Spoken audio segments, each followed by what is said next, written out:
Ito pala mga boss, sobrang init. Nakikita nyo naman,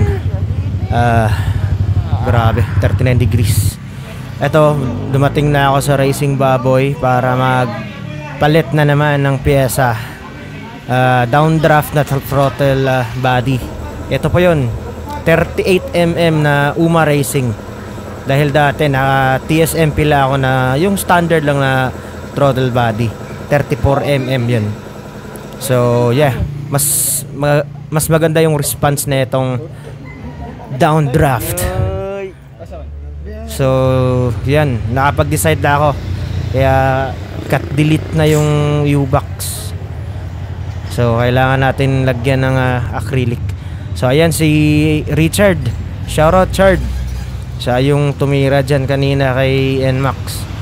Yan oh, grabe yung diskarte. Dahil mahirap daw yung manifold. Dahil kailangan talagang isipin kung ano yung discarding gawin para mailagay yung manifold.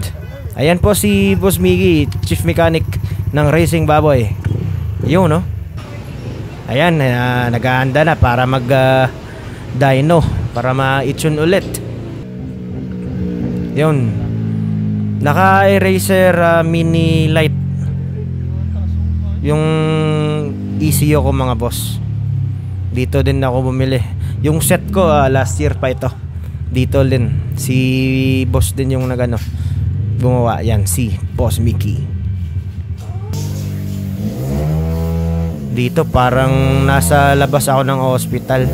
Parang nasa operating room ba. Ayan no, nag-iba yung tunog ng tambucho ko. Mas malutong siya at saka mas agresibo compared sa throttle body na standard lang, compared sa downdraft. Mga boss, yung idle niya nung nakaraan naka 34mm lang ako na TSMP ata. Hindi downdraft, ngayon downdraft 38mm na UMA Racing. Ngayon ito na, malaki yung pinagkaiba niya mga boss. Alright, shout out all.